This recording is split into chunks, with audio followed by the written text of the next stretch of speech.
In episode number 326 of the Reasons I'm Broke podcast, we cover the most anticipated movie for us next year. Well, it's between that and Joker, but the Godzilla King of the Monsters trailer.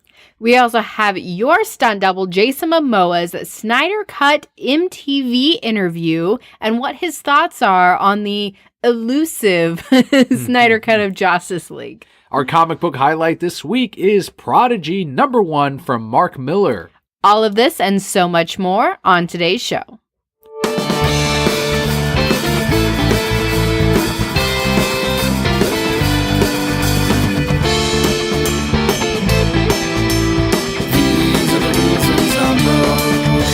Hello and welcome to the Reasons I'm Broke podcast, bringing you the reasons we're broke every single week, ranging from comics, movies, TV, video games, and so much more. I am Darth Vader Daniel. Y yo soy Kelli. And the way we format the show is sometimes it is half English, half Spanish. It is also an educational show. The way we format it is we go over some news first, ranging from all the things that we mentioned earlier today. We head into the Brocat block, which is what Kelli and I have been doing throughout the week. We go into the Patreon shoutouts, which is the thank yous for everyone that makes the show possible. And finally, we end with a comic book or movie review.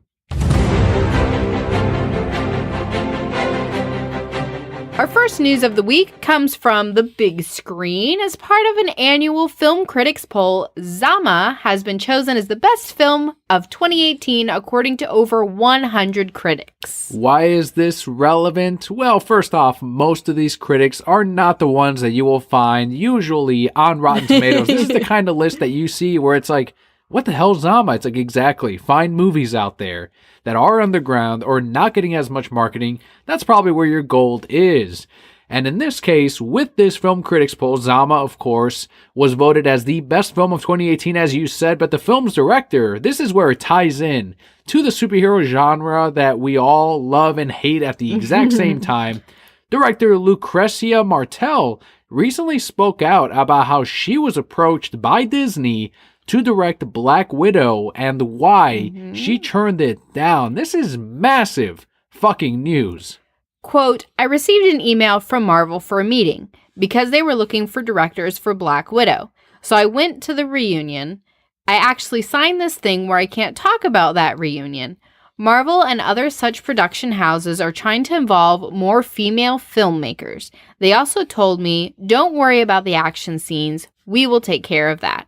I was thinking, well, I would love to meet Scarlett Johansson, but I would also love to make the action sequences. What the fuck? How are more news sites not picking up on this massive bit of news? Because they've been paid off. Isn't this fucking insanity? They don't worry about the action sequence. So they have a whole cookie cutter program where it's all about, well, we're going to take care of the action scenes. You can do the rest. You're not even making the movie anymore. It's Disney just making the movie. It's not art. It is not directors. It is not what people think it is. This is not filmmaking. It is not, to me, how you make a fucking movie. It absolutely isn't, and I'm sure for their film sequences, from what we've seen from the Marvel movies, they're highly CGI, right? So I'm sure they just have all the CGI. They probably already have it done, right? They probably already have the action sequences done, and then you just have to, like you said, step in and film the rest. Maybe some brocats will disagree with me, but being that I grew up on artwork, I have that mindset of creation. This is why we do the podcast, why I've been doing the podcast for so long with you, is that I have to be creating something in my life, whether that is when I used to draw, when I used to sketch. Now I do some graphics. I did a very simple thing for Lazy Gaming Guys. And if I were a filmmaker, I would walk away from Marvel and Disney and said, fuck off, man. I'm here to make a movie. I don't care how many millions of dollars you're fucking paying me. It's about the fucking artwork. How long until you fucking sell out? Before we move forward, I do have to point out that you created the best thing ever called a sun. Another human, I multiply. Yeah, so your creativeness should be perfect. You've reached your limit of ultimate creation. Where do I go from here? There is nowhere else to go. Is this where I pull a Sandman from Spider-Man 3 and just turn into dust and go off into the wind, into the sunlight? Anyway, I would walk away too. Because at that point, again, it's not your entire vision, right? You're giving over half of it to somebody else, and the other half is over here, and you know that you're not going to have a full and complete story at that point. It's going to feel choppy. The audience is going to know it, and you don't want your name tied behind that. Someone pointed out, the DC Belugas were all over this, of course. And they pointed out, look, a director, someone who did Zama, she knows how to do action. She knows how to do these sequences. Clearly, someone at Marvel Studios just Googled female directors and went, oh, this one right here. Hey, go ahead and offer it to her. It's like, she does action sequences. Fuck that. Like, just she can do cookie cutter shit. It's like, if you really cared about the director you hired, the artists behind your vision of what you want these properties to be, you would trust them with these sequences. That's why you hire someone like her to put out some bang fucking strong ass action sequences on the big screen. But no, you want to have green screen and CGI and keep it safe and keep it branded because you think that that's what's going to continue to work. Then you don't care about the artwork. And I understand that the money is the bottom line, but you can do both. You can do fucking both. You're seeing that movie studios have done that for many years. More than just caring about the director, right? More than any of that, if you cared about the franchise, if you cared about these characters that you're putting forth for everybody, then again, you're going to trust who you're hiring to make that come alive. Because by cookie cuttering it again, you're saying, you can put whatever shit and people will watch it, whatever. Who cares about these characters? I care about these characters. Not really. Here's another quote, though. It does not end there. She continued by stating, quote, companies are interested in female filmmakers, but they still think action scenes are for male directors. The first thing I asked them was maybe if they could change the special effects because there's so many laser lights. I find them horrible. Also, the soundtrack of Marvel films is quite horrendous. Maybe we disagree on this, but it's really hard to watch a Marvel film. It's painful to the ears to watch Marvel films. She pretty much went in and said, fine, but your movies are shit. What happened is they told her, no, you can't direct these. And she said, well, I'm out then, as opposed to just caving in to what happened with Captain Marvel. Right. Which the Marvel sheep are pretending like, look, a female director. It's like, and a male director. There's both there because, as we now know, he directed the action scenes because heaven forbid that you let an artist do both and do their entire fucking film, as Warner Brothers is doing with James Wan and what we're going to see next week. This is 2018. Why are we still doing this shit? Ask Disney and they're going to get a pass on all this. All these Marvel sheep are not going to give a fuck. But if DC was if Warner Brothers was doing this, heaven forbid, how dare they? This would be all over Bleeding Cool, Newsarama, comicbook.com, all of the fucking places. And you only saw this in a couple of little sites. Wonder Woman had great action scenes. It did. Wasn't directed by a man. That's true. She was running through no man's land, and my goosebumps, they were out, and I was like, oh. That's what happened. Isn't this amazing. Fucked up though? Shouldn't this be a bigger fucking story? It should be ginormous. With all of this shit that's going on, we are protesting fucking Christmas songs, and nobody's protesting this shit. You can't even sing Baby It's Cold Outside anymore. I saw a politically correct version of Baby It's Cold Outside today. Did you hear about that? Is this the one with the drink? Yes. Okay, yeah, I did hear about this, and I heard about Rudolph. Like, Rudolph? What's wrong with Rudolph? Because they bully him? Something like that. It's like a non-issue that people are for some reason focusing on. It's a non-fucking issue. Just watch the fucking movie or don't. Anyway, the politically correct version, she's like, I really can't stay. And he's like, the door's right over there. Just go on. You're free to go. Like, she's still saying his things. And he's like, it's fine. I know what harassment is. You can go. She's like, what's in this drink? He's like, it's just Sprite. It's just regular Sprite. That's hilarious. I also read on Facebook that candy canes are no longer J's because J is for Jesus. And I'm like, what is this. Well, I heard it was the opposite, where Christians are saying, "Oh, it's still Christian because J's for Jesus." I don't care. I don't care about fucking Christmas. It's a cane. Do they know what a cane is? Who cares? That's who cares. Because this is 2018 and we've gone too far. It's all a pendulum. Like, people think that this is what it's going to be moving forward. Nah, we'll go the completely opposite way in fucking 10 years. Women will be back to the kitchen barefoot and pregnant and loving life because we don't have to worry about shit then. You're going to be back in the kitchen because you chose to. That's what it's going to be. I want to be here.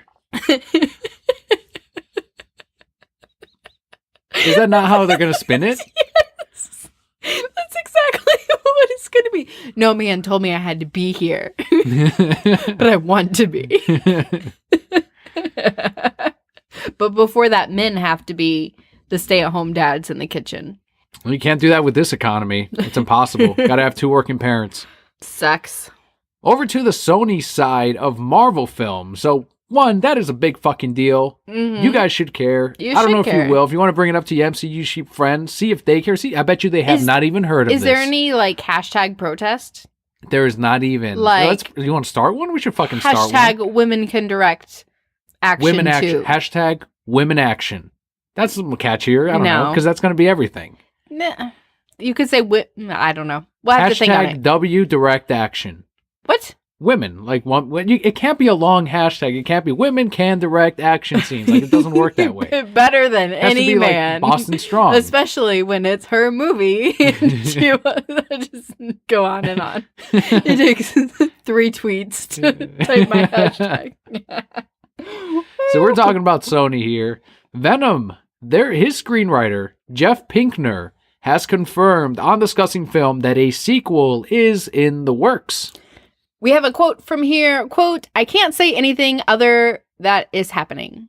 End quote. Well, the key to this is Jeff has not been hired to write for Venom 2. Why? Yes, we don't know. I don't know if he's gonna get hired or not, but he did. He was sure to say, "Hire this Venom."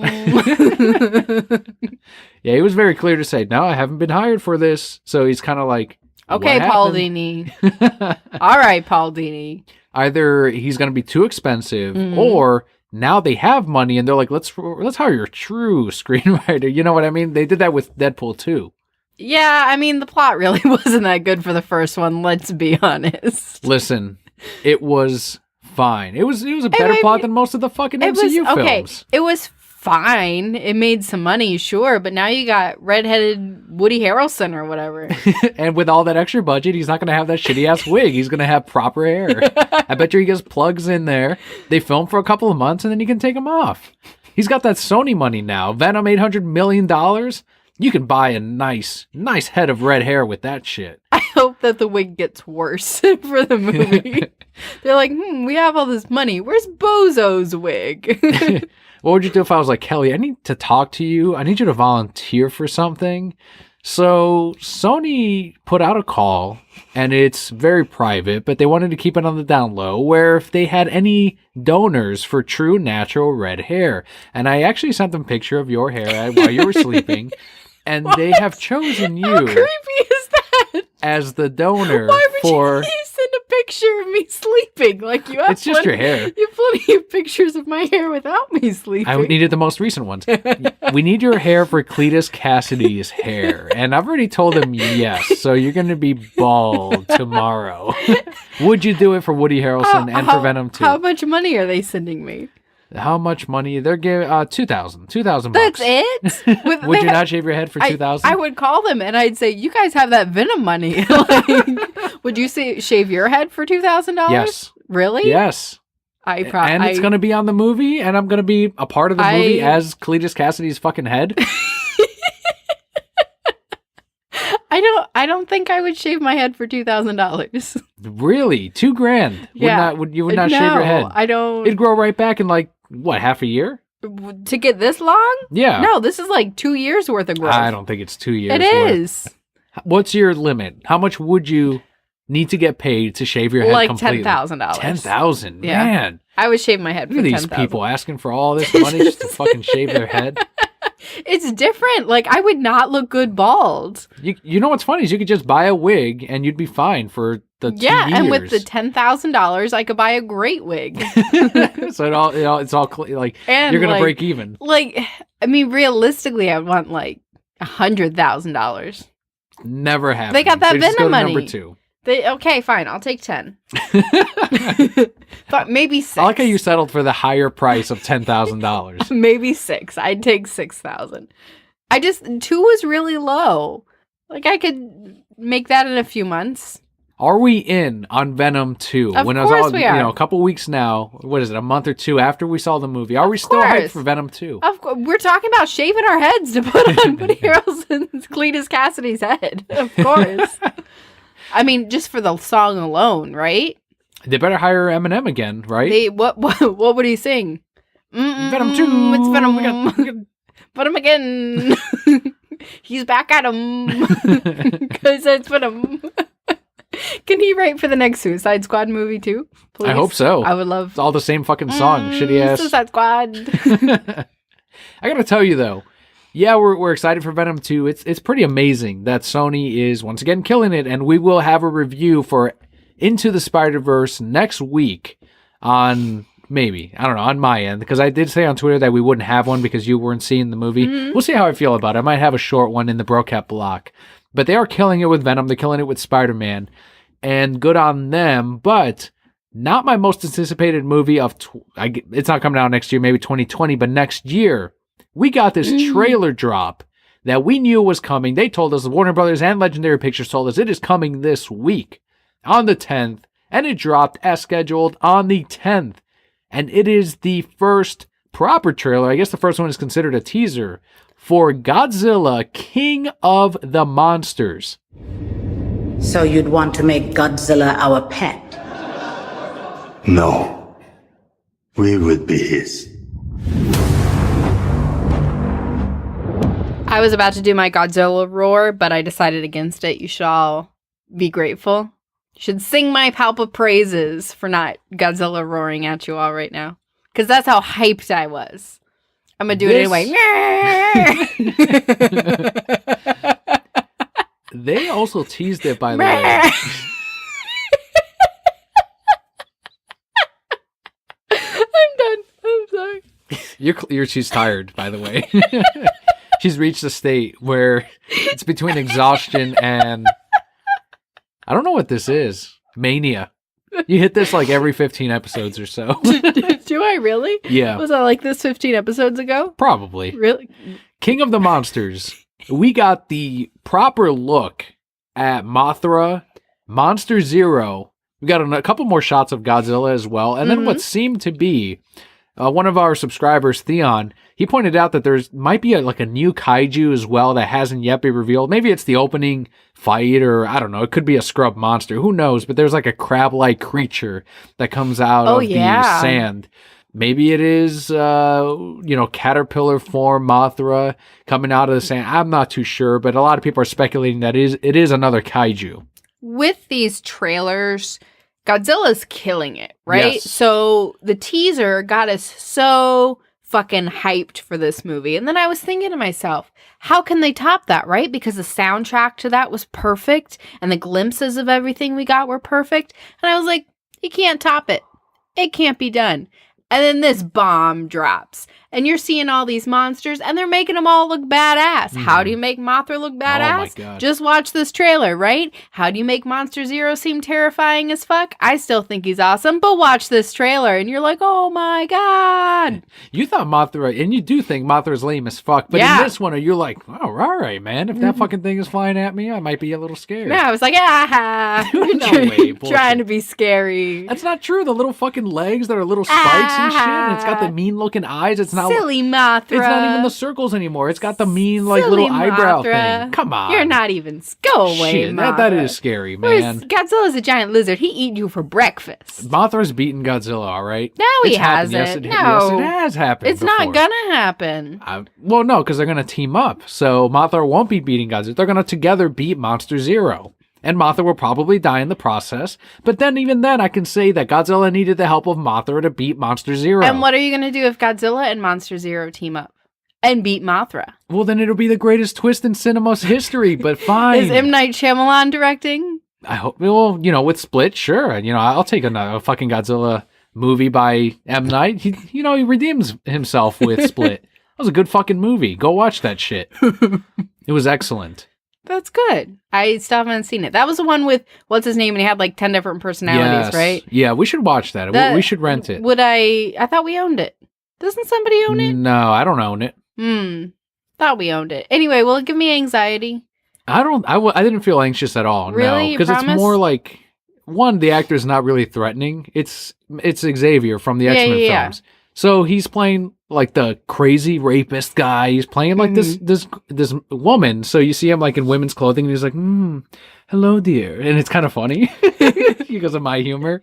So I'm just like, so I never felt uneasy. All right. Well, then I'll be fine. What if he busted in all like Mrs. Doubtfire style? Like, hello. It kind of happens. Mrs. Doubtfire 2. You saw Cloverfield Lane, right? No. With John Goodman? No.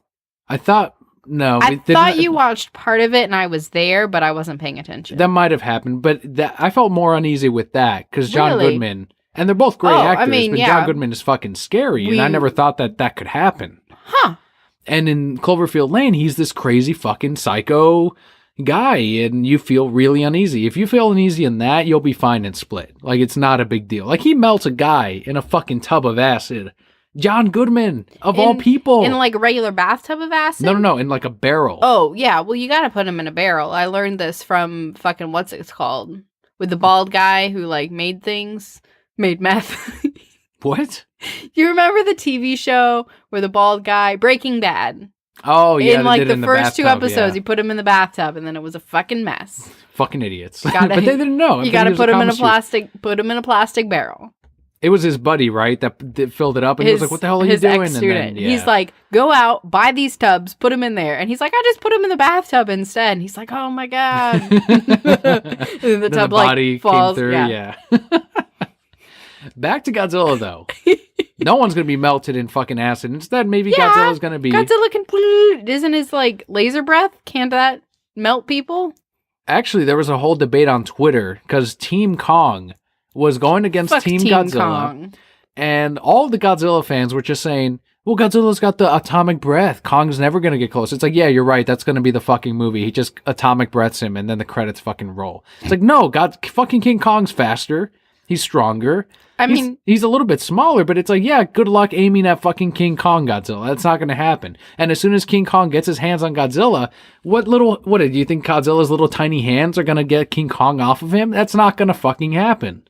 You're making a lot of assumptions right now. You don't know that Godzilla's little tiny hands aren't going to get him off. All I'm saying is Godzilla better not let Kong get anywhere near him, because if he does, that's the fucking end. You don't know that. I do know that. No. Look how fucking strong Kong, and he can use tools. Godzilla does not use no tools. Godzilla came back from the dead after 3 days. Not this Godzilla. This one? Yeah. He fell asleep. He took a nap. He like died and then he regenerated and came back 3 days later. Just rose and like waved goodbye, went into the ocean. There was one and we're going to talk about the monsters. This is probably the biggest part of the podcast. There was a disappointment here when, I think it's Ken Watanabe. He played Ra's al Ghul in Batman Beyond. Fight. He says that in the first one. And in this one, they're like, so Godzilla, we're going to... Make him our pet? We're going to make him our pet? He should have said, no. Let them All fight. I'm saying is, gun, gun, gun, gun. Let them fight. Like, the crowd would have lost their fucking You don't know shit. that he's not going to say something like that in the movie, right? That should be his line right in now, every he fucking just says, movie. No, we're his pets. We're his. It's like, all right. But have you seen the movie? Do you know? I honestly think that was their attempt. At no point in the movie, he doesn't go, let them fight. I don't think so. I want him to say it at a random ass point. And they're like, what the fuck are you talking about? Did you see how it should have ended with Godzilla? Mm-mm. It's that exact scene. He's like, let them fight. And he goes, really? Because we can just nuke them right here and cut off their path. Let them fight. But honestly, we can just stop them right here at this point where they're not actually close to the city. There's some strong guys. Let them fight. Good for him. I'm glad he's back. Me too. I'm glad he's back. There's in this no movie. reason for him to have come back, and of course he had to come back. Of course. But I again, if I'm the head of that studio, I'm like, fine, but he has to say let them fight in every fucking movie.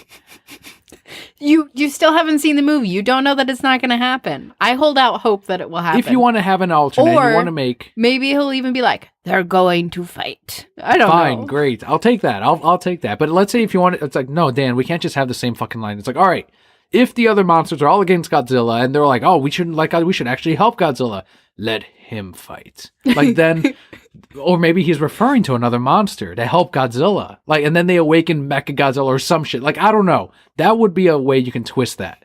If they're gonna give me shit about not having the same exact line. Suddenly I've spent millions more. Like, all right, then look, we're gonna do another fucking kaiju. King Caesar's gonna come out here and fucking help out Godzilla. We're gonna build Mechagodzilla, but I want it to be a practical effect, not CGI.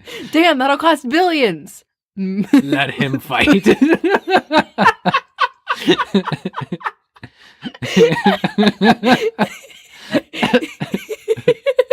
Damn, we don't have that kind of. Let him fight. And they're like, no, really, Dan, we can't. We can't do this. We'll put the line somewhere, but it's not going to be that. Talk about your monsters. All right, so Monster Zero. We got the reveal. We got to see his fucking face. We got to see the neck. People were a little bit worried, especially after the Netflix reveal of Monster Zero being more of like a lightning creatures. It's like, oh, fine. I don't He's care. a weird old snake thing. It's fine. I like the first two just fine. But in this one, it's like, no, this is traditional fucking King Ghidorah. And he is massive, just like in the older movies.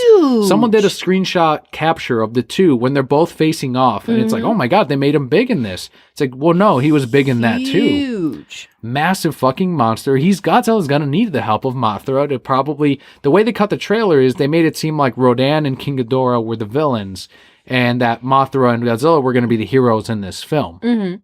Definitely. I had a lot of anxiety watching this. Like Rodan flying over things, fucking shit up. Which we Yes. saw in the first one too, but you get to see a little bit more of that. And I'm like, Rodan, calm down. Calm Like- your tits, man. Nobody did anything to you. Right? You're just flying around. Well, being an meanwhile, asshole. Rodan's like, look, I'm just trying to fly here, and you guys are weak as fuck. Catch it on fire from me just gliding by. catching on fire. You guys are like little ants. He's like, literally, I'm not even trying to flap, but it's clearly not enough for you guys. You just see people like, ah! Meanwhile, Mothra with his big fucking badass legs, he's not fucking up anyone by flying around. And there was one last thing I did want to say about the lead up to the trailer. On Twitter, they revealed a song that was like the Godzilla theme of the movie. And it's like this pretty unfamiliar song for the most part. It's like an original score, very similar to what you got in the first one.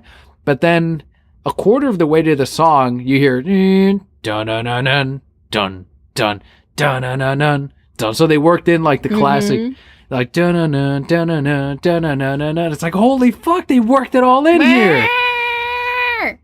Pretty, Did they, and like, it's kind of play like how his they roar? did. Well, that's what I also liked about the first one is they're like, all right, we're not going to fuck around with the roar like we did in. I mean, it was sort of like the original, but not really in the American Godzilla from the 90s. But this one, they're like, look, it's going to be the classic roar. We're just going to redo it. Yeah. And that's fine. And I'm glad they did that. And that's kind of what that felt like when I heard the soundtrack. Overall, it's going to be an amazing movie. We're sold. There's going to be, I think King Kong's going to be at the end of the credits. Did I already call that? Because I'm calling it again. I think you did, yeah. Okay. I'm calling it again because he's going to be, now I feel even more certain. I feel like I've looked into the future and this is what I've seen. It's going to be tough to hype Kong versus Godzilla because it seems like an overwhelming amount of people are Team Zilla. And that's fine, but that's harder on the marketing team because now you have to really sell this movie. Because if it looks like, I mean, this is boxing UFC style, you got to sell that movie as in like, wait a minute, maybe Kong has a chance. Otherwise, what's the appeal to, oh, I want to see Godzilla beat up King Kong? There's better kaiju out there that he could fight. You know I how- like King Kong, but You know how you hype it? Godzilla's fighting somebody and then King Kong comes out in the movie and starts fighting him too. start fighting who? The same I don't villain know. or Godzilla? The same villain. Like Monster Zero. I don't know. If like Kong fucks up a Monster Zero type creature, someone that Godzilla struggles with in this sequel, like that'll be in many people's minds like, all right, hold on a second. There's no contest. Godzilla wins. Please calm down, King Kong.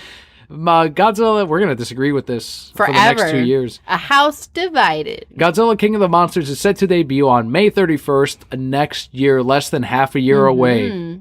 And because DC Warner Brothers is developing every single superhero movie under the sun, The Hollywood Reporter has reported that they are developing a Plastic Man live-action film. No, okay. So really, in the comics, Plastic Man is Eel O'Brien. Well, who names their kid Eel? Whatever. Eel O'Brien, a small-time crook who becomes a hero with shape-shifting powers after being doused in strange chemicals. The Plastic Man miniseries just wrapped up by Gail Simone at DC Comics, and he's currently a member of the ongoing comic book, The Terrifics. I don't see the direction with this one. I really don't. I don't like Plastic Man as a character. I don't feel that a lot of people do, but maybe I'm wrong. Maybe I'm just not the target market for this one. Yeah, he started off as a villain, then became a lighter character. I mean, not became, but that's kind of what he developed into as the comic continued. And some people are saying maybe this is Warner Brothers trying to find their Deadpool in a way. I don't think that's the case, but that's the closest that people have gotten to why Plastic Man. Now, something people have to remember is because they're making a Plastic Man movie, this does not mean that your favorite character's film is now axed because of it. Right. It's not, it never works out that way. And this is something I hear all the time with fucking video games, especially with Smash. Like, oh, Piranha Plant made it? That could have been Waluigi. It's like, no, it could have not been anyone. That's and Sakurai has said before that he's like, it's not that we're replacing characters with these other ones that we've chosen. It's we have all these characters. Which one's going to work best with our development tools and the game we have? And that's the same game with film. What can you market? What can you actually? There's so many pieces at play here aside from, oh, that character, that'd be a cool movie. They don't think that way. Right. This won't be a cool movie. I don't know. I haven't seen the movie. Like we always say, we haven't seen it. Well, hold off to pass judgment. I don't think that I am the target market for this. But if they go in it with a low budget, right? It's going to be mostly CGI anyway. Look, we're going to see it. We're going to go see it.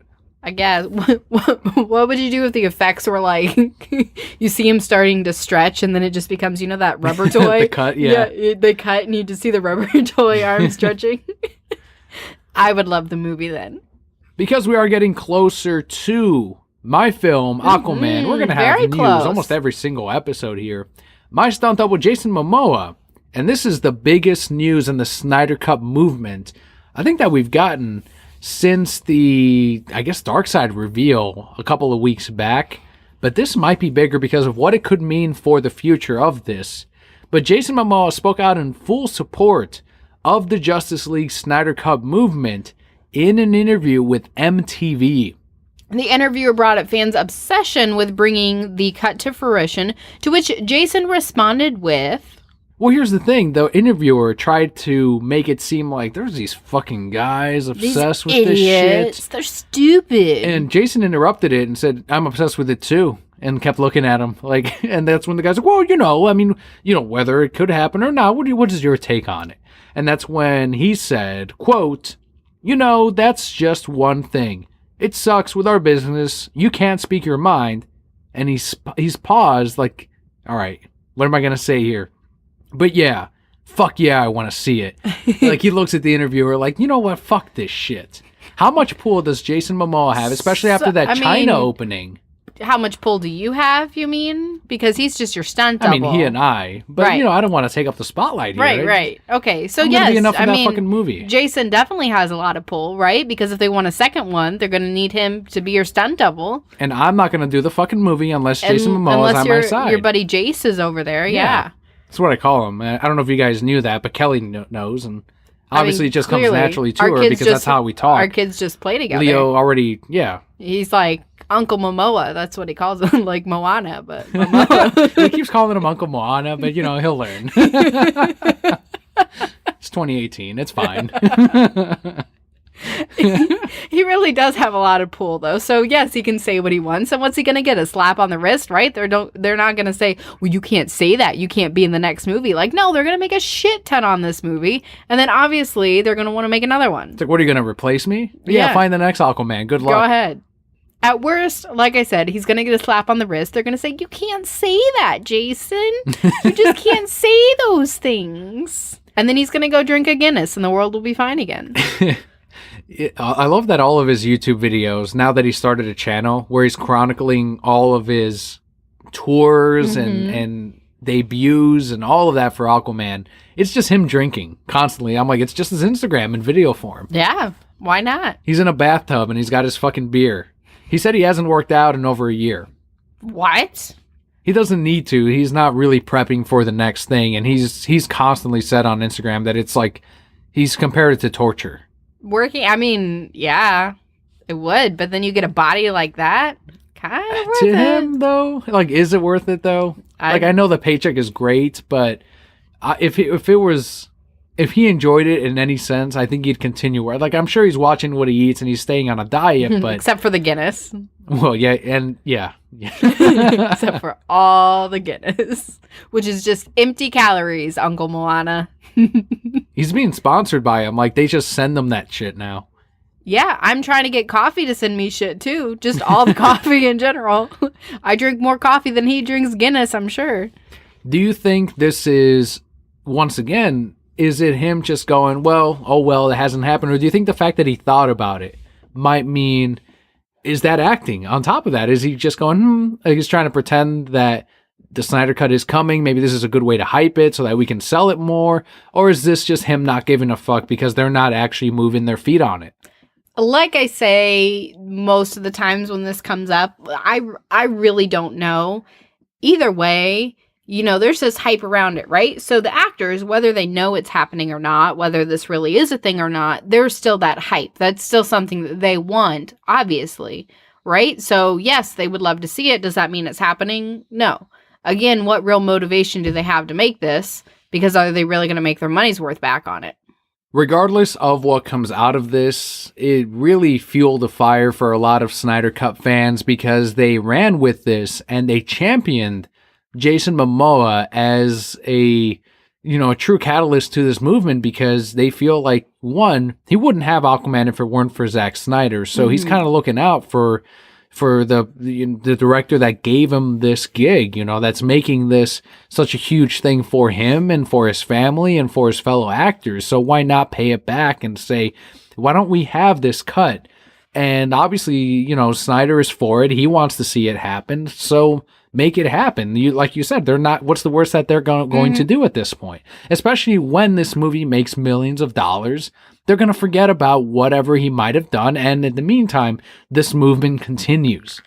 We will be seeing your movie, the Aquaman movie, on the 20th. So you will have a review in 2 episodes. It's crazy to think that it's so close because I feel like we've been talking about this for forever. Since you started filming, really. Yeah, that's true. Is when we started talking about this. And we kept the podcast going even with your grueling schedule. And now the moment of truth is upon us. Hope you guys enjoy it. And, 2 episodes give you guys a chance to see it. But let's face it, you're going opening weekend. Of course. Let's not kid ourselves. If you have Amazon Prime, you could have gone on the 15th. Throwing that out there. Yeah, if you have that. Here's some news that will make the palpable. This was made for you right here. Mm-hmm. So Paper Girls and Saga writer Brian K. Vaughan, is he your favorite comic writer, or is it Paul Dini? Or is it Bruce Timm? All of those. Let them all write. Let them write. It's perfect.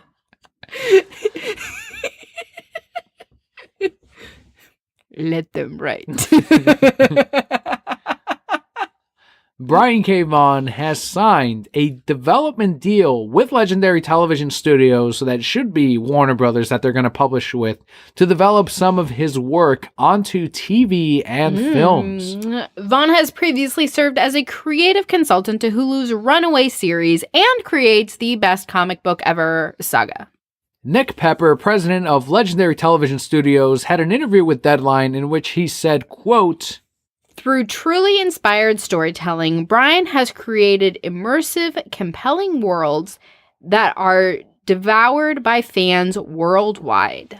End quote. The specific books being adapted were not revealed. I know Brian in the past has said that he will never allow Saga to be a movie or film, but you put enough fucking zeros on that check and everything. Here's the thing with Saga, though. You really can't let it be a movie or film, right? Like, it's perfect for comics. How about a TV show? No, not even then, unless it's HBO and you have a $1 billion budget behind it, right? How about 2 more zeros on this check, Brian? To create the world of Saga, you need so many special effects, right? And then you hope that they don't just do special effects, you hope they do practical effects. So to create all those different aliens and all those different worlds, and then you're not going to have giant lizards licking their dick on television, right? Well, maybe on HBO, but again, that's not going to happen. I think Saga, as much as I love the story, because I think it's one of the best stories that I've ever read, it's perfect where it is. And I would hate to see them take that and translate it and make it less than. Is there money to be made, though, if the Saga happens? Will you be there? I mean, of course I would be there. I'd be there to support it. But again, I think it would lose some of what it has by transitioning. So creatively, you're against it. Mm-hmm. Money-wise, though, they should do it. I think they can make their money, sure. It's a great story. And I think comic shops can sell. I mean, it all comes back. It's, Right. It's one of those rare instances because the Marvel and DC films don't bring in readers. For some reason, the independent stuff, like people will come in for they used to come in for Walking Mm-hmm. Dead. And as soon as Saga gets adapted into Kick-Ass was another one. But as soon as Saga or whatever Brian K. Vaughan decides to do with his properties, they're going to come back and say, hey, that movie's about to come out. Kingsman, that was a huge one for us. Like, hey, can I get the Kingsman comic? Huh. So that's interesting. It's like, it was constant too. I could definitely see Paper Girls becoming a TV show. Yeah, I feel like that has, sure. and granted, I didn't watch Stranger Things, but I feel like it kind of has the same feel as Stranger Things, right? So that was very popular. They could do that with Paper Girls. Saga, I'm still not sold on. Regardless, it is still good things for him happening, and he does deserve it. He and Fiona Staples, I'm sure if they end up doing something with Saga, she'll get a little bit of a cut from that, if anything, from the comics as well. So that's kind of a double whammy, and it's good for Image Comics. So I'm excited to see what they end up doing with his properties, and once they actually announce why The Last Man. I think they've already started working on something for that, but moving forward, let's see what they end up doing and what other books he wants to do. Barrier, we recently read. That'd be a good television awesome. or short. That would work as a movie. Maybe a Netflix movie that they pour too much money into, but it still doesn't turn out that good. Is that what they do? Yeah. Have you ever seen a Netflix original movie that you like? That you really like? Honestly, I haven't given many a shot, so I can't say it's a fair. But like we gave Bright a shot, right? Not that It was good. all right. It looked better than it was. Sure. It was fine. See, they're Christmas movies, not all that. Christmas Prince 2 was not great. So much potential, and they just threw it all away.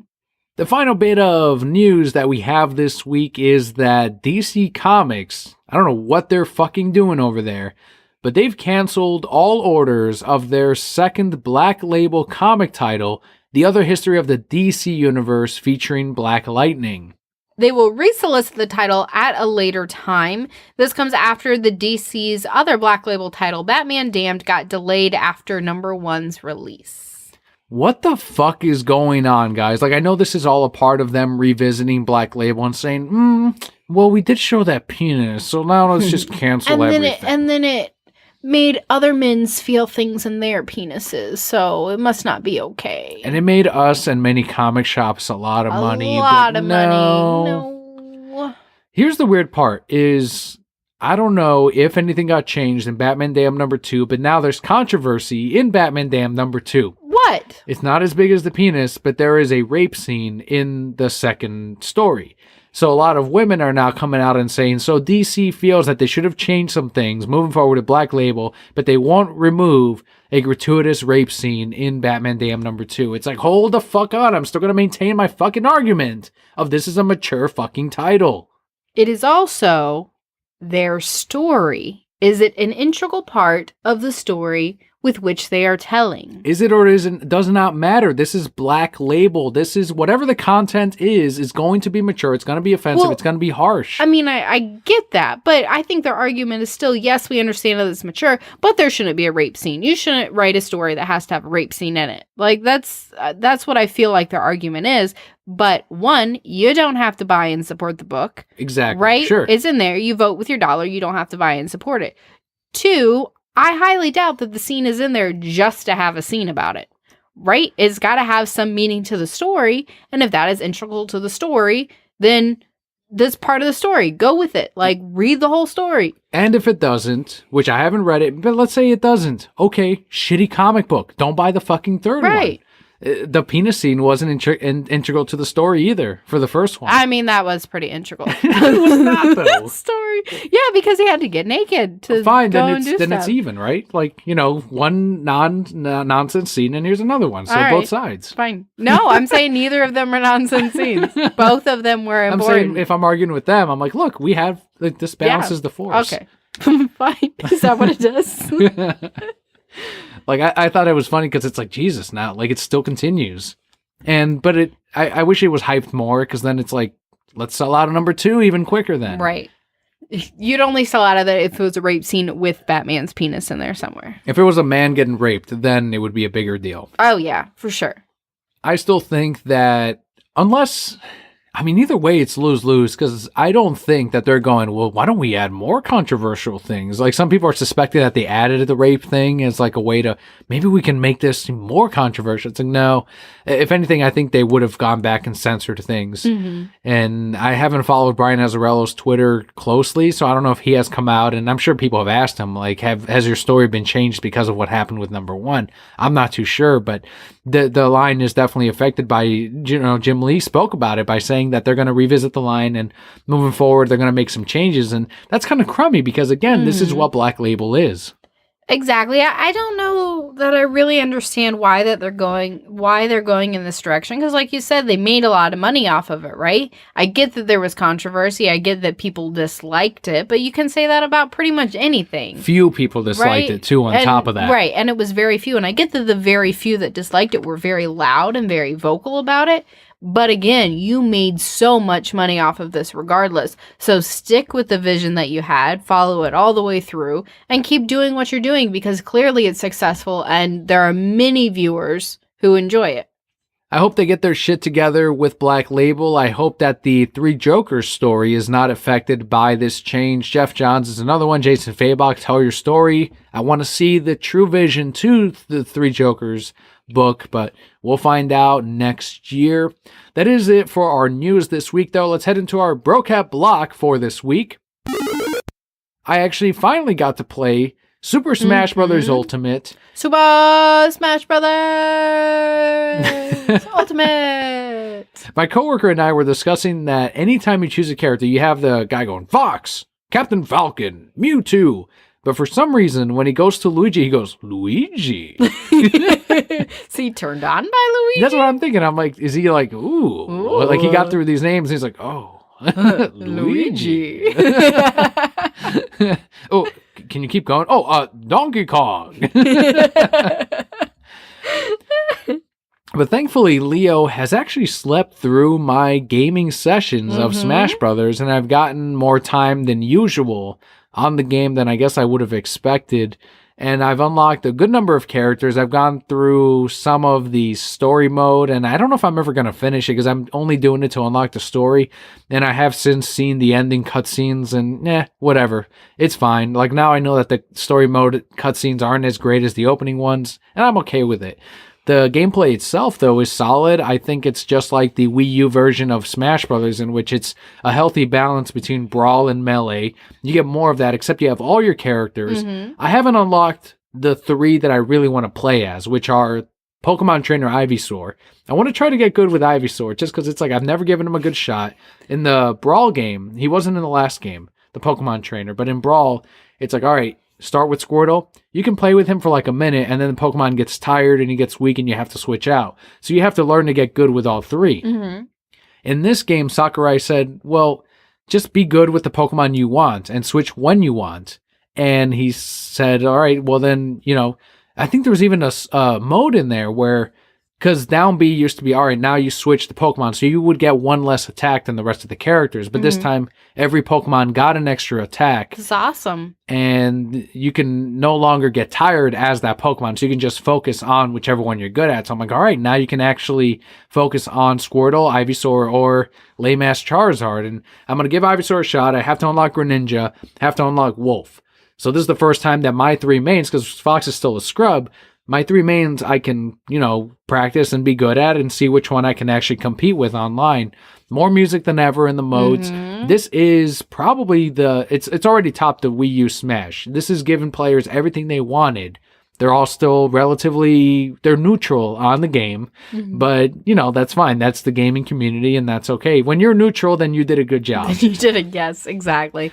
I will say 2 really compliments that I have about the game and the system itself is that theme song is stuck in my head all the time. I really like it. Do you know lyrics yet? No, all I know is Torchic. They say Torchic? They say torch, but it sounds like Torchic. Just listen next time. That's the only. She's like na na na na na na na. That's all I know. Torchic. there is some part. Torchic confirmed. Playable character. But it does sound like she's saying Torchic. So yes, that is stuck in my head all the time. I enjoy what I see of you playing like the story mode. I know you said you wish I had more cutscenes, but I mean, it's cool. I thought they integrated that in a cool way. But I'm also very impressed with the Switch because it loads very quickly.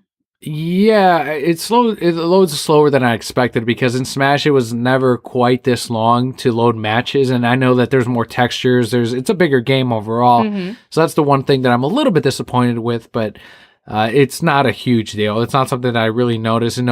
For that 10 seconds, that not even 5 seconds that it's loading, I go on Twitter real quick, see what's happened. You respond to a text back to you, and then the match starts. It's fine. Not a huge deal. But yeah, I'm really enjoying the game. I've gotten used to the Pro Controller, which I was a little bit worried about. And I know they sell the GameCube controller and the adapters. I'm like, you know what? I don't really have that money to put into it, so I'm just going to get used to the Pro Controller. And I'm used to it. Just adapted. I'm fine. And I'm done. It's comfortable enough, good enough. I've been getting really good at Sheik, who is the closest to, Greninja and Fox. And it's like I've settled for Sheik and who is secretly Princess Link, in case you haven't played Ocarina of Time. So I'm like, part of me is like, I don't know, maybe I should just continue with Sheik. But I know that deep down, Greninja's a heavier character. He's just as quick, he's stronger, and he's got a wider moveset. So I'm going to go with Greninja. You know what would make this game better? I figured it out. Like a new character? Or? No, I mean, just like every time you go into a match, then what's his name shows up and goes, let them fight. That's how it starts, right? Every match. Instead Every of match. go, it's let them fight. Da na na na na na na na na. Torchic na na na na na na na. You overlay like a transparent, like slow-mo image of him churning over the fucking stage. Is he like that parrot? Exactly. Vertical bear. Every couple of seconds, like you just see him churning. Let them fight. He's the greatest now. It's amazing. What about you? What's been going on this week? It's been a really busy week. Again, leading up to the holidays, very busy. I was working in table service for the most of my week rather than quick service, which I think I talked about it a few weeks ago. Yeah. Just a very different world. You're having to balance servers and different kind of problems. So people eating all their food and then saying, this was too salty. And then I say, well, yeah, I ate it, so it must have been fine. Just a lot of different things going on. I got to clean the house. That was exciting. Yeah. I texted my dad and I was like, hi, Dad, who's the handsomest and the most brave dad. What are you up to today? And he goes, well, I guess I'm watching Leo. And I was like, just for an hour. So I came and got some stuff done. Did like 4 loads of laundry, right? 3 loads of dishes. Feel much better now that the house is taken care of. So, I mean, that's pretty much it. It's just been normal week. Haven't had a chance to play any games. How about the Christmas party with Bobby and Pia? Yeah, so last week we went to Mickey's Very Merry Christmas Party with Mickey's Not So Scary Christmas Party. Whatever. I mean, it's not very scary. Yeah, exactly. So we went there, of course, took little Leo. He was a handful, to put it lightly, but he had a lot of fun. He was able to actually walk this time where, he couldn't during the Halloween party when we went. So he was walking and running around. He was trying to jump in other people's strollers. I'm like, what are you doing, Leo? That was in the Toontown part of the park. The circus. It's circus. Toontown. It's not Toontown. Toontown is gone. It has been gone for 10 years. This is the circus. He ran around that whole park. That was probably the part. He almost fell asleep was it Tony himself from that Lady in the from Tramp Lady in the Tramp restaurant. Mm-hmm. He was trying really hard to put him to sleep, and he wasn't having it. He got close, but he wasn't having it. He did get close. He was just fussy. He fell asleep for a little bit, but we went around. We got all of our cookies. We got our pretzels, and we rode. Leo went on Little Mermaid for the first time. Yeah. And Dumbo, and he went on Haunted Mansion. Mm-hmm.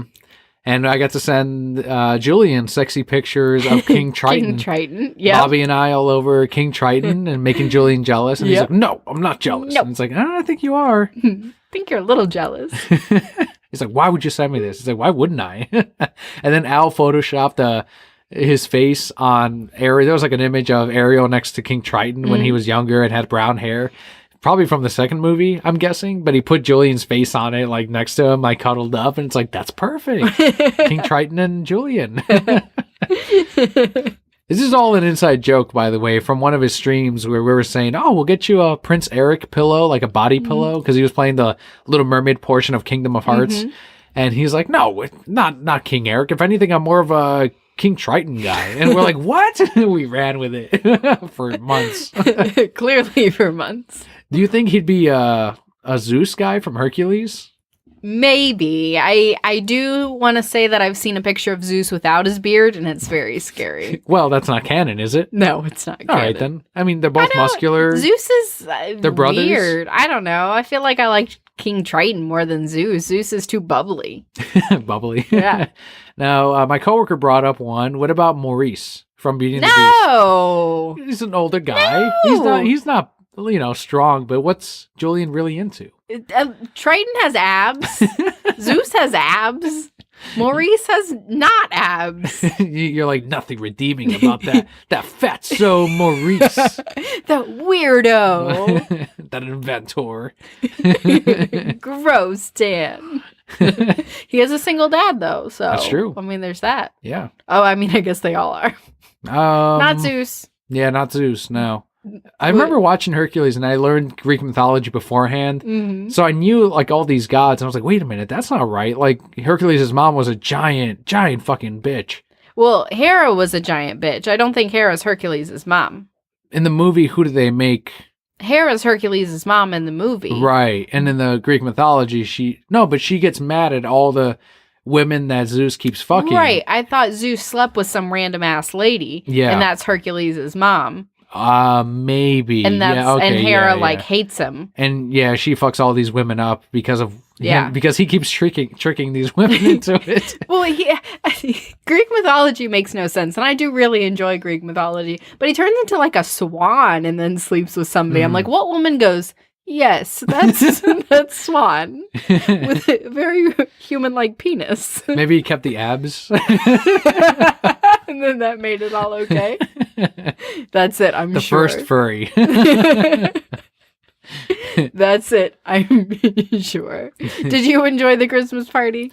Yeah, I did. I know. Oh, we got to meet Jack and Sally, too. Right. It was Christmas time, Jack Skellington on top of that, which you don't really see. And Sally told me that, I know they're all in character. Normally it's Jack that says something about, like, if you have glasses on, like, oh, what are these things? Or, What's this? What's this? Exactly. And I'd be like, no, Jack, stop singing. Take my fucking picture. Like Sally told me, oh, your werewolf transformation is coming along great. Make sure you don't get any silver in your stocking. And I'm like, that's fucking clever. I'm sure I'm the 17th person you've said this to, but I don't care. I'm Harry. Yeah, it was really cool to see them. It was just at the end of our night, and I was tired. And it was a long wait, when it should have only been 10 minutes, and it was 45 minutes. I'm sorry, I'm over it. Now you're over it. I was very angry. It was good. It's always good to spend time with Bobby and Pia, especially. I'm glad they came out with us. But with the BroCat block out of the way, everything that happened this week, let's head into our thank yous this week with our Patreon shout-outs.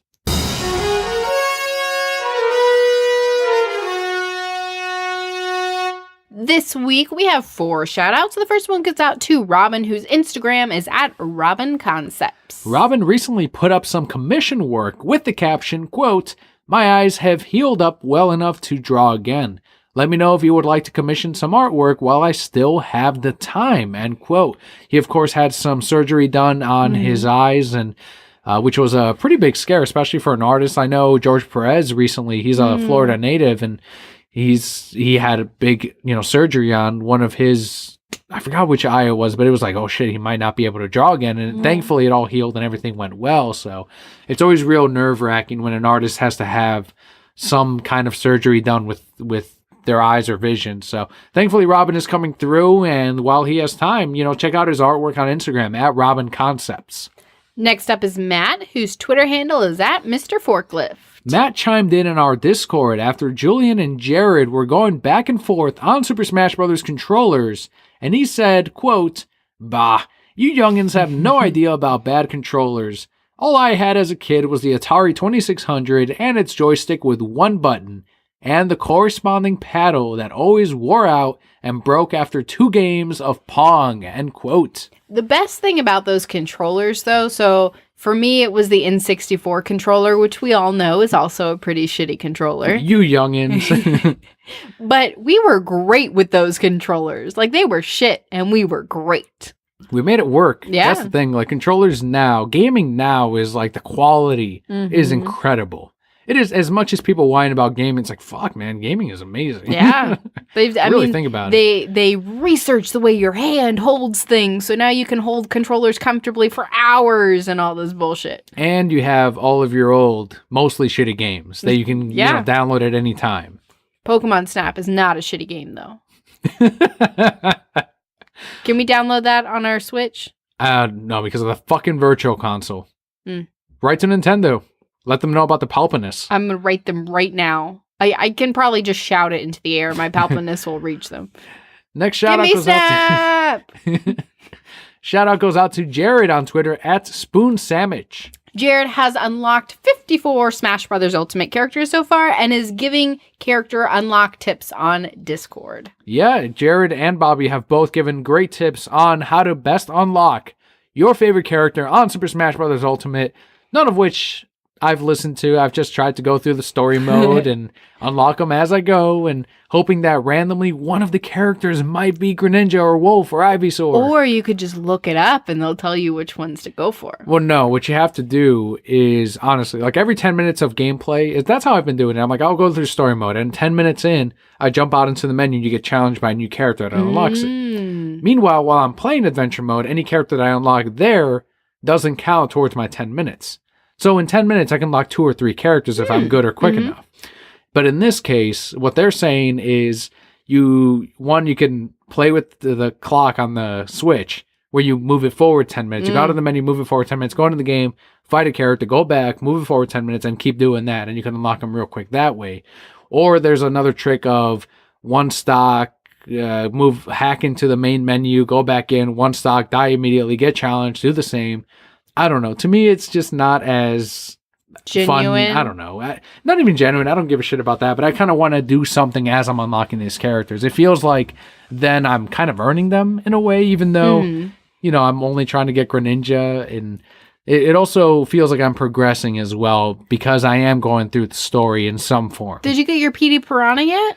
Yeah, he's downloaded because I registered him in my Nintendo. Did you play with him? Actually, you know what? I fucking thought I got him. When's he become unlockable? I gotta ask these gamers because I downloaded him and I unlocked him, I guess. I don't know if he only becomes playable after a certain amount of time because I did not see him on the character select screen. Ooh. That's the whole reason you got the game was for that PD Piranha. Nintendo. Fucking PD Piranha. Also, last shout out goes out to Scott on Twitter at LazyGamingGuys and at Pandanime. Scott tweeted out that Trix has brought back the fruit shapes to its cereals. He also blamed Julian, who works at Walmart, for not letting him know sooner. You remember that? They turned them into circles? Yes. Well, you know why they turned them into circles? Because it was cheaper, right? Because we're not kids anymore, so we can't see the shapes because Trix are for kids. Huh? Is that what they were saying? No, I read that once and I'm like, that's fucking brilliant. Because that's what you just say, like, oh, didn't Trix used to be shapes? And they're like, Trix are for kids. So of course they were shapes when you were kids, and now they're just boring ass circles. It probably was cheaper. Yeah, I think that's what it was. And it tasted the same. Yeah. It's not like the grapes tasted like grapes. As a kid, I was fooled. I was like, oh, the banana ones. It's like, no, it's all sugar and wheat. But I like the shapes. The shapes just make it all better. We should buy Trix this week. Let's buy Trix tomorrow. I never liked Trix. I mean, we can get them, but I won't What milk are we going to use? We only have half and half. That's true. We don't really drink milk, do we? No. All right, so huge thanks to Scott, Jared, Matt, and Robin for your Patreon support. We really appreciate it. Thank you so much for helping us out with the podcast, with our monthly upload costs. If you too would like your shout out, you contribute to the show by me stalking your Twitter and or Instagram and pulling out a little something. You know, if you have a channel, if you have a podcast of your own, that's a little bit of ad space for as little as $1 a month. That's just 25 cents an episode, but if you do that, then you too can get your shout out. It helps the show, but of course the best thing you can do for us is leave us a review on whatever podcaster you use.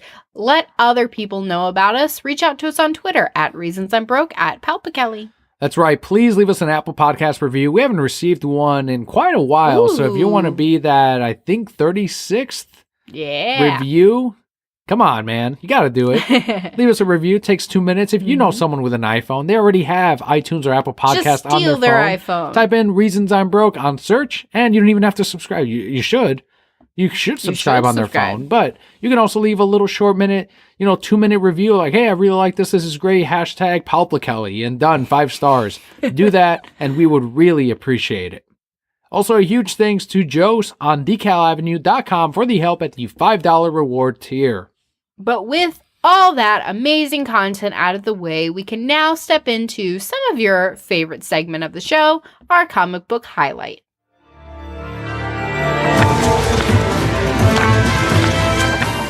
This week, we've got from Image Comics and Miller World, Prodigy #1, as written by Mark Miller, art by Rafael Albuquerque, and colors by Marcelo Maiolo. Is Marcelo's skin delicious? Is the sun delicious? Please your ego. I'm begging you. You guys should watch, what was that, Carl Pilkington? What was he doing? He was Idiot angry. Abroad. Idiot Abroad, yes, on Netflix. And see Marcelo. Watch the Brazil where's episode. He go, Brazil? Yeah, and he you are meets a Marcelo. pinky. You're Think about the pinky. rest of us. That's exotic. Show it. Please your ego. You're beautiful. This is not the same Marcelo. It should be. Maybe it is. You don't know that for You're a right. fact. You're right. I don't. I'm sorry. How foolish of me. I'm saving myself. Saving yourself, for my girlfriend. Your girlfriend? What about the rest of us? What do you mean the rest of it? The rest of humanity. They really wanted him to get naked. You sure did. All right, so Prodigy. Anything by Mark Miller, we're gonna read because of Reborn, because of Magic Order. I've been suggesting if you're reading Magic Order, you should read Prodigy. It is really fucking solid, and it's also the next Netflix adaptation because Mark Miller never has to work again. And this is a slower burn than Magic Order. Just a heads up, I did give that kind of.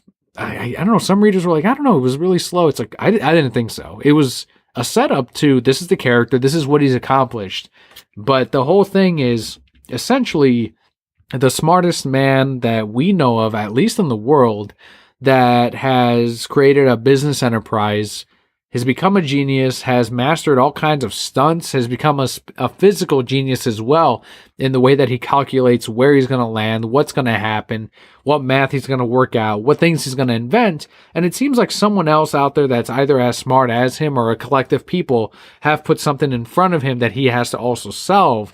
But the other thing is, will he also become as good as an assassin? Is that his next venture? Can I kill people as good as I can solve a problem, a math problem, a puzzle, a work of art, all of that? Can he actually become the greatest killer out there? Yes to all of that. I don't think that this book was for me. It was written well. The story is set up very nicely, but I just don't like this character. So to you didn't really get that. Well, the part of the book where they tried to give you that human hook, and I thought he succeeded in that, was in which he didn't get the inheritance, right? And then he converted that dollar into billions of dollars from there. So it's like he wasn't just gifted all of these gifts and powers and intelligence. Sure, genetically he was, but he still worked towards where he is now. I get that, but with how smart he is, like, he didn't really have to work, right? Because And granted, he does have to use his mind to solve all these things, but for a large part of it, it just kind of comes naturally to him, right? But the thing is, I feel like he made him a little too perfect, and maybe that'll change when we get into further issues, which I'm sure it will. But, you know, it opens up with him just being a cocky asshole and beating up these kids because he can learn everything real fast in like 5 seconds. So he just spends the afternoon watching martial arts movies, and then he's able to go kick the shit out of these guys, right? And then he's playing chess in a million different ways and said, oh, in 12 years we can do, like, he's too perfect. He's so perfect that for me, he's so far outside of the realm of possibility that there was nothing for me to click and latch onto with this particular character. And that's what I like with my characters, is some sort of flaw. So I'll give the next issue, because like I said, I felt that the story was set up well and that the idea he has is a solid one, but it just didn't grab me like I would have hoped. In spite of maybe that lack of humanity in this first character, I did not mind it personally, but in Mark, do you not trust at this point? I mean, for the most part, I trust him. I think that, I don't know. Let me take that back, because I did enjoy the first few issues of Magic Order, but it's kind of lost me now. Really? Yeah. And, I will say that a large part of that might be the lack of time that I actually have to devote to comics, right? So I need to sit there and say, these are the top 4 that I really want to read. And those are the 4 that I choose to go with. And unfortunately, Magic Order just doesn't fall in that list of the top ones that I'm really excited to jump into and read. But Magic Order is also a much darker book than I'm used to reading.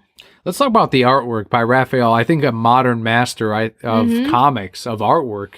His kids' faces are a little creepy. Yeah, a little bit. But every time there's an Albuquerque cover, it's like, holy fuck. It always ends up being incredible and amazing. And yeah, maybe kids are a little bit too animated in a way, or kind of creepy, but that can be a little bit difficult. But his use of motion and structure and even the scenery, like, you don't see a lot of these kinds of artists where it looks like a little bit rougher than what you'd get, not as clean, not quite what you'd get from maybe Frank Quietly, but it's, I don't know, like, it feels like there's a little bit more effort in the shadowing than what you would get in your standard comic book. And that's just what Raphael has always done in all of his pieces and all of his covers. And to get a whole comic, a whole miniseries, 6 issues of just his artwork, then I'm happy with that. I agree. It was a very beautiful book. I would recommend that anybody give this a try, especially if you like Mark Millar's other work. And even just to check it out, you said this is going to be the next Netflix thing. So pick it up now and make some money. Maybe. Maybe. We'll see. So a recommendation from me, if you want, from Papa Kelli, I guess. Yeah. 3 stars. We'll find out. Maybe we'll review number 2. I know we like to do number 1s or jumping on points. I may want to do Detective Comics because Peter J. Tomasi just jumped on Detective with this newest issue as it's leading up to 1000. So that might be our next comic book highlight. We'll see. But that does wrap it up for our podcast this week. Thank you guys so much for tuning in this week and every other week. If you want to reach out to us, want to talk to us some more, want to ask us some questions for the next podcast, you can reach us on Twitter at ReasonsI'mBroke at Palpakelly.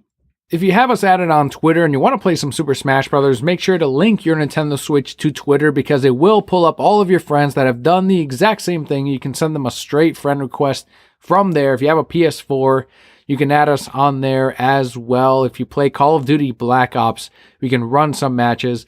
Otherwise, this is the Reasons I'm Broke podcast. Thank you so much for tuning in. I'm Darth V. Daniel. I'm Emperor Papa Kelly. And Brokehead Core. All will be well.